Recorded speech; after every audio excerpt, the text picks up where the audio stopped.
That's really close. I think our own guy shot me. Right slim in the side. I'm like, are you kidding me?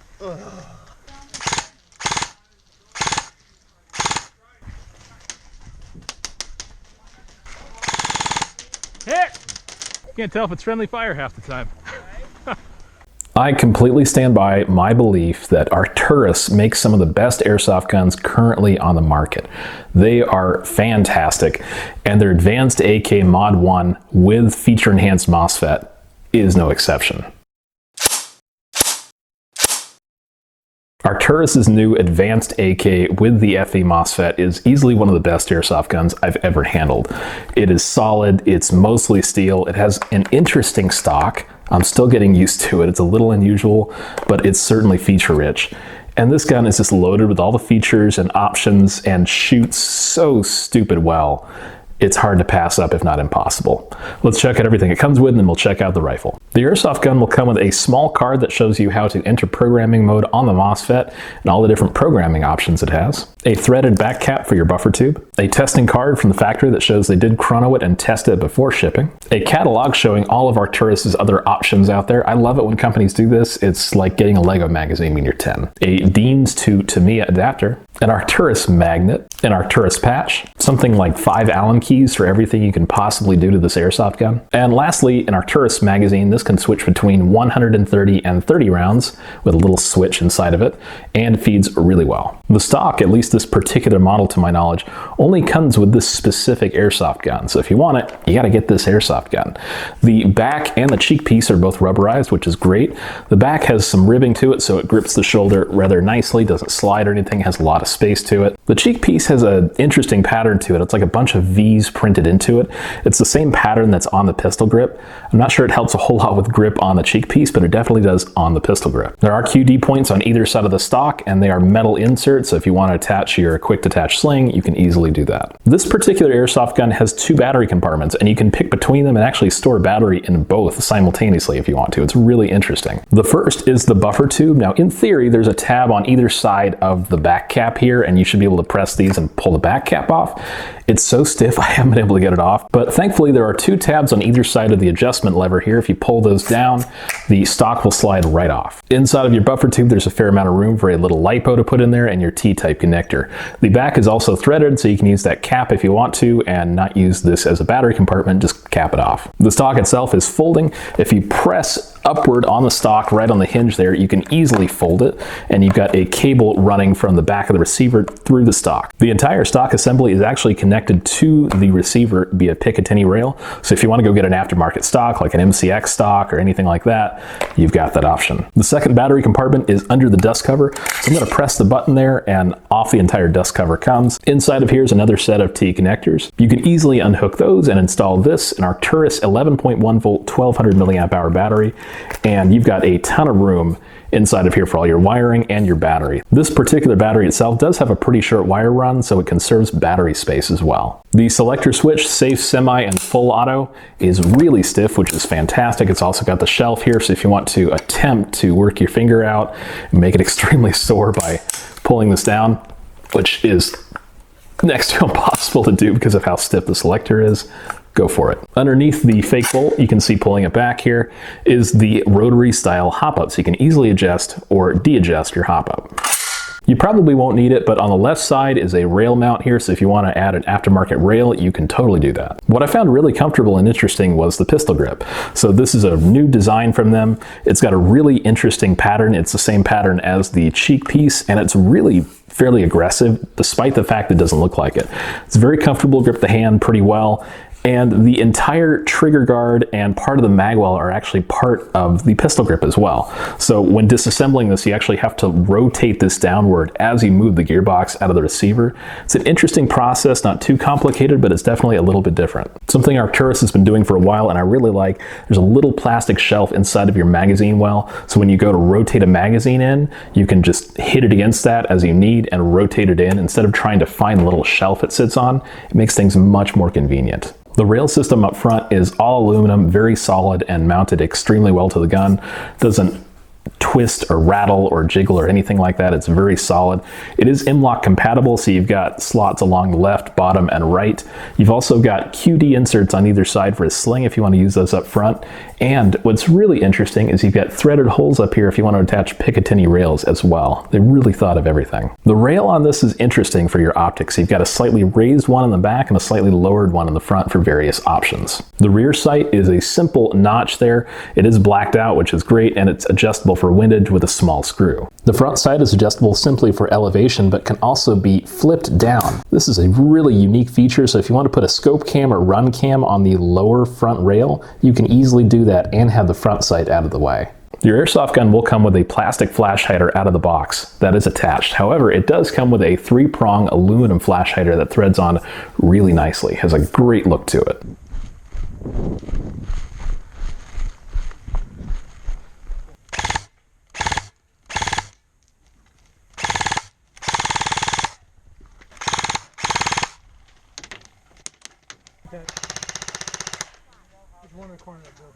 Yeah, he's been there for a hot minute. Okay, I'll keep it up till you get there.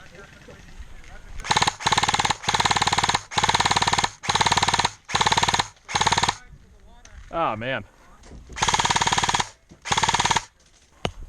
Oh my gosh, come on. Because this is a pretty typical AK, we're looking at the second 5 options here.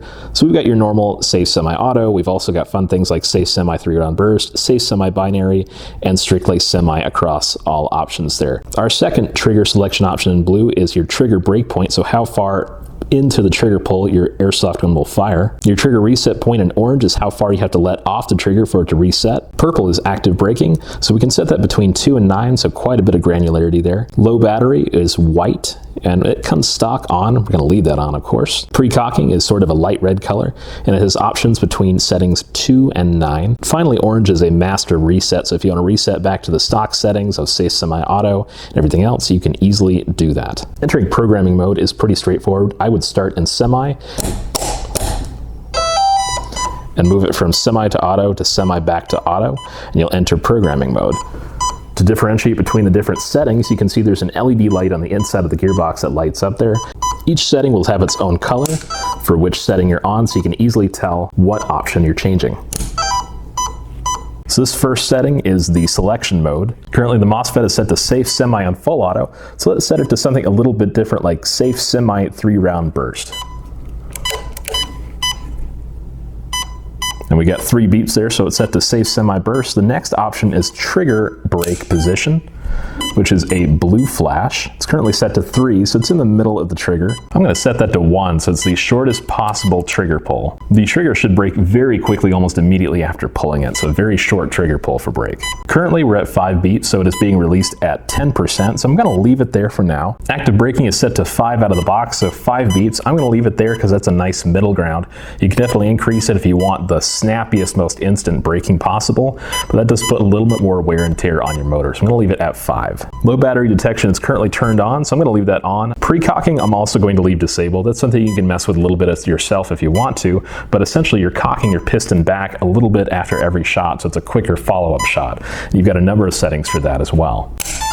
Now we've exited programming mode. I'll put it on semi-auto, so we should be getting semi-auto out of semi. Great response, of course. And full auto now should be 3-round burst. You'll notice it's a really consistent 3-round burst, not 1, not 2, but very consistently 3 rounds. A solid deadlock, huh? That's right, that's what I like. It means the teams are balanced good, no one's getting rolled. Miracles. There by their flag. Yeah, see him. Man, watch that hill right there, right where the tree meets the... Oh, I see the guy. Yeah, I just saw him pop his head up. barely his head, yeah. Yeah. I know you. Hey. Hey. They're just right next to those water containers up there? Yeah. Kind of through there? Yeah, I was coming right through there. I'm like, ah. The key internals include the hop-up and barrel, motor, and gearbox. We'll take a look at the hop-up and barrel first. The inner barrel is roughly an M4 length and is a 6.02 inner diameter, has a really nice crown on it, and is a great, super smooth, well-finished barrel. The hop-up is a rotary style hop-up, which is kind of a newer thing for AKs. It's been out for a while, but they're kind of a rare thing to find in a stock AK. So Arcturus does this to all their AKs, which is excellent. When rotating the drum, there is a really nice, audible, and very tactile click.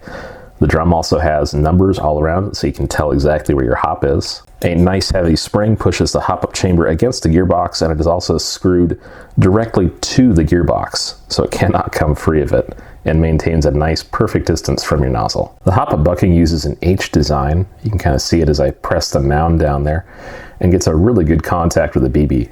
The groupings on this were fantastic. Really some of the better groupings I've seen out of a stock airsoft gun. The short type motor is Arcturus's 21 TPA motor.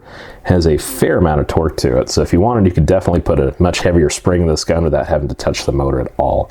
And it does come with a D-type pinion. There's a window on the left side of the gearbox where you can release the anti-reversal latch and decycle your gearbox. On the right side of the gearbox too is this little lever. You can unscrew it a little bit and adjust it, and you can adjust how far your trigger can be pulled. So if you want a really short trigger pull, just a mild tap, even a millimeter movement, you can actually set it up that way. The cylinder window is very, very reinforced. Lots of extra thick portions of metal here.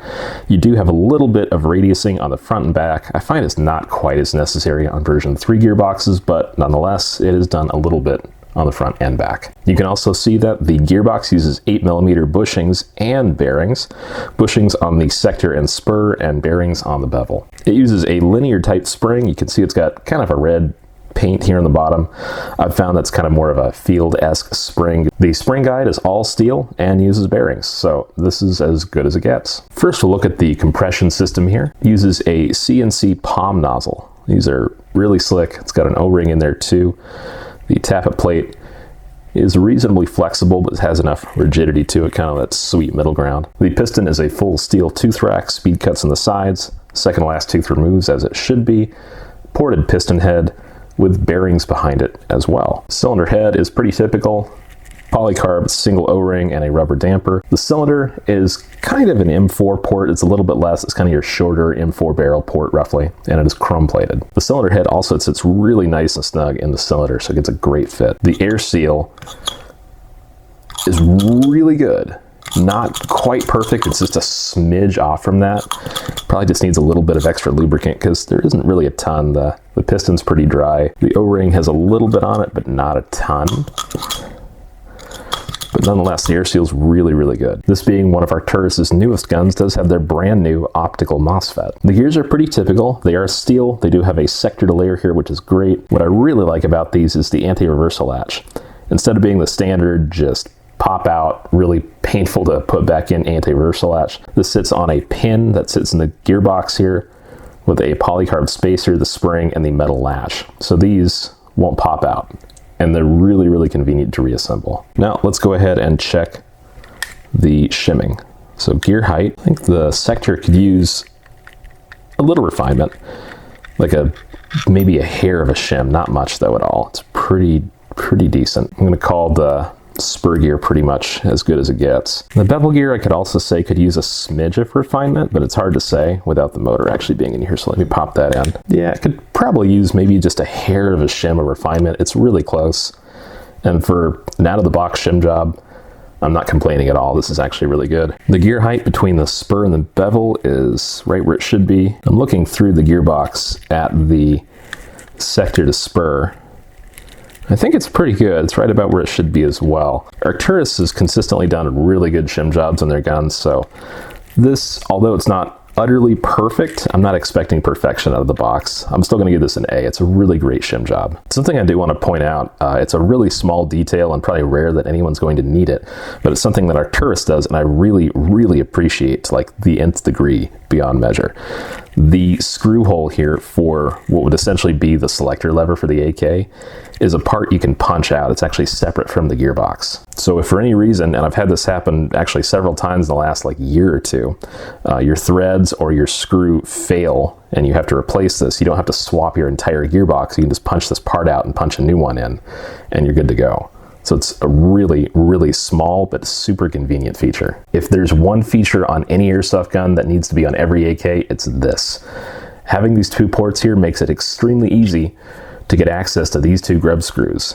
Now, oftentimes you have to go through just a painful process to get even one of these screws out.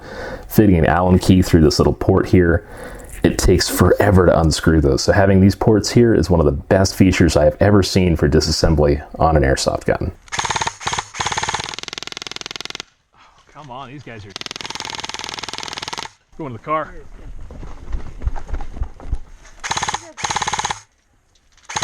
Watch right in front of you, those bushes. Just right in like the wood panel there. That's that.